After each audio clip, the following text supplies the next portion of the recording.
Hello everybody. Welcome to the Dream Sound portion of the quantum resonance systems. When you receive the Dream Sound system, you will be receiving everything that's in this picture, and we may have some changes along the way, but at the current production state, these are the items that you'll receive, and we're going to go over each one of these. So moving from one side to the other, we have a power supply. This is a little bit larger and beefier than the stock unit for the crystal lights, but it's the same one for the full-fledged system, because this is the unit that powers all the sound, and we need a big beefy power supply to do that. We also have the power cable, which goes from the wall to the power brick. We have two transducers. These are I-beams, and they're called I-beams because of their shape. They have an I-beam construction shape to them. And it's very simple to get these installed. We have a separate video on the installation and mounting on these. We have the control box here. And the control box is very small and portable. When you're traveling with this, you can in fact put this inside of the massage table when you're packing away to travel somewhere. So it's very convenient and easy to pack away that way. It has all the buttons and features on one side, and then everything to plug it in on the back side, and we'll go over that separately. The next item is a music player, shown here. This music player is chosen for its power, its quality, the smoothness of the sound. So we've gone through a lot of different music players and ended up on that unit. We have Audio-Technica AT-HM40Xs, which are a very, very, very good pair of headphones. They come with two separate audio cables. One's coiled and one's straight. So that's a personal preference on which one you want to use. It has great durability. These are used in studios for professional sound recording around the world. We have two L-shaped brackets. And these brackets are designed to facilitate mounting the control box to the underside of a massage table. Now, since there is Velcro on these, you don't have to use these brackets. You can actually place this on maybe a hard wooden table that's underneath the massage table. Maybe it's situated a little bit further away where it's not using these brackets at all, but these are an option that you can use when you're setting up the system. We have several pieces of heavy, heavy duty Velcro to attach these L brackets to the underside of a massage table. We also have some screws that if you want a more permanent installation, you can do that as well. We have the E6000 glue. This is used to glue certain parts of the I-beam transducers onto the underside of a massage table. We do need to use the glue in addition to the bag of screws that's sent with this. We also have not one, but two separate sets of cables. Both sets have 3-foot and 10-foot cables in them. And those cables go from your music player to the control box. And the other set of cables is going to go from the control box to your crystal lights, if you purchased a crystal lights.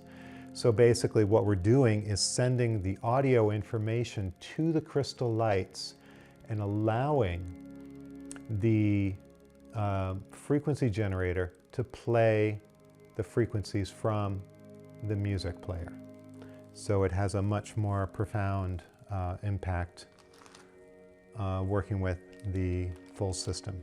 And finally, we have a very long cable. This cable connects up to the control box and attaches to the two transducers. So that is it in a nutshell. We're gonna come back in a minute and show you the actual application of how everything looks when it's all hooked up. We're gonna take a minute and go over the entire control box. When you have this plugged in, you're gonna see a light shining right here that's gonna indicate power. You have the volume control for the headphones and for the vibration of the massage table. You have a fan on the top. You have airflow on the bottom, which does not want to be covered.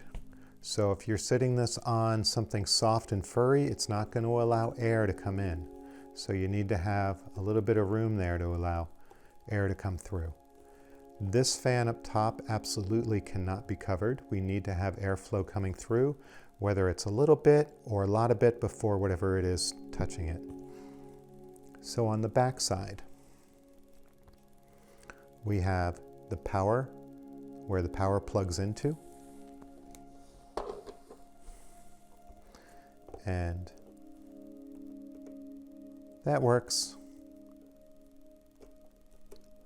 by wiggling and pushing until it snaps in place. The flat side is on top, the rounded side is on the bottom. To remove this, you have to grab onto this piece and pull out. And then it separates. We have audio input and then audio output. So audio input will take the music player. The audio from the music player goes into here. The crystal lights system, the cable is going to go from here to the crystal lights on the bottom, audio out.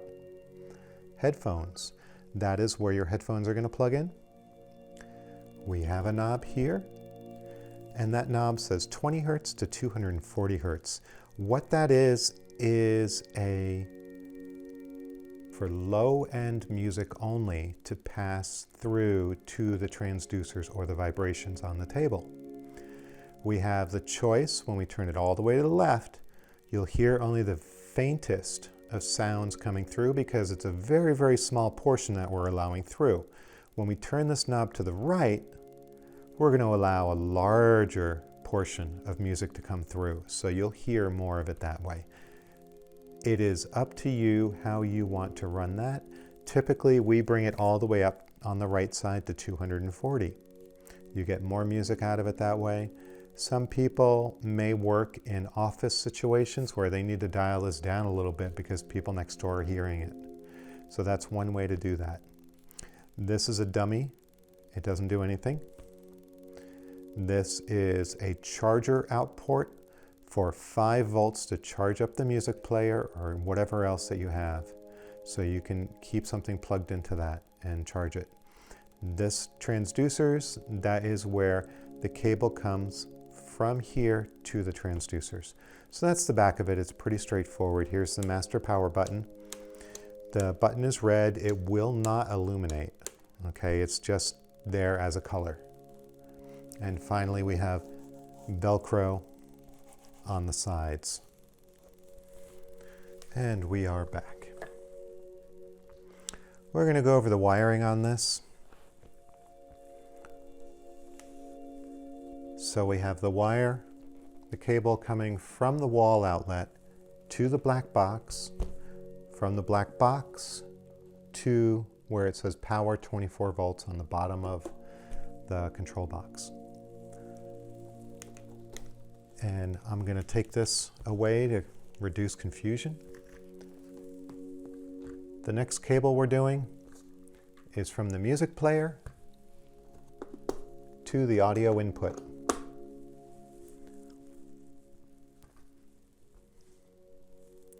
Next cable we're doing is headphones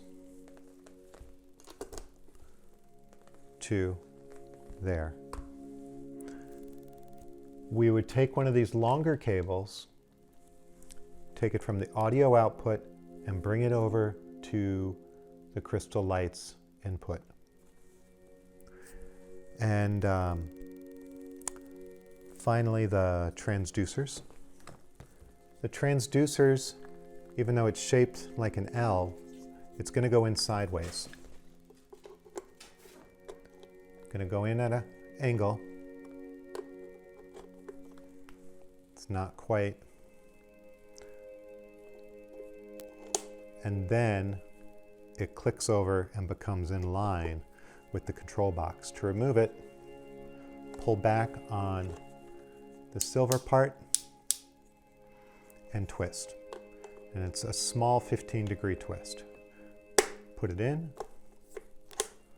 push it over, and it's done. So those are the cables in a nutshell. We're going to come back in a minute and show you mounting on a table. And here we are with a massage table upside down. Much easier to film this when it's upside down than right side up with me on the ground upside down, if you understood any of that. So we have our plastic L brackets with the Velcro on them. We have transducers already mounted, and we have our control box. Now, where to place the control box? Well, if you were to drop your arms down and just let them lay naturally, you'll find that your fingertips fall about halfway down your upper leg. So about 5 inches below your butt. And knowing that, when we have a client on the table, typically their butt is right past the middle mark of these massage tables. So where's a good placement to put that? Typically, good placement is going to be about 2 hands width from the center line. So 1, 2, and then placing it there. We also have to be aware that we have a bunch of cables coming out of this in the back. So I typically will put all the cables on first and then put these brackets on.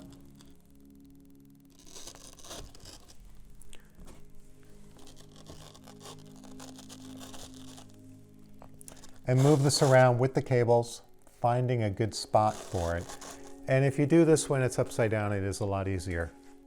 When you think you've found a good spot, go ahead and mark it out with a pencil. Use the included Velcro and run a couple of strips for each one. Rub them down really good so they don't peel off easily. And go ahead and put this back down on it. And you'll find that it is plenty stable. If you need this a little bit more locked on, you can take some of those screws and just use them on one side of these legs. So if you screwed down both of these L brackets, you would never be able to get this control box off. But if you just did one of them, because there's Velcro, you can Velcro off this and then Velcro off that, and you're left with one arm still attached. So that's another way to do it. But try it with the Velcro first. It's okay if it has a little bit of wiggle, because this is not continuously moving. This system, you know, a client will get on it, things are going to move around a little bit. Maybe when they reach down with their fingertips and adjust the volume, it's going to shift a little bit that way. But it's perfectly great the way that's set up. Alternately, don't use the L brackets. Find a table, maybe the table's about this high, and you can place it right on the table. Maybe it's a little bit higher. And that way the table is free to move around. The choice is up to you. And thank you for watching.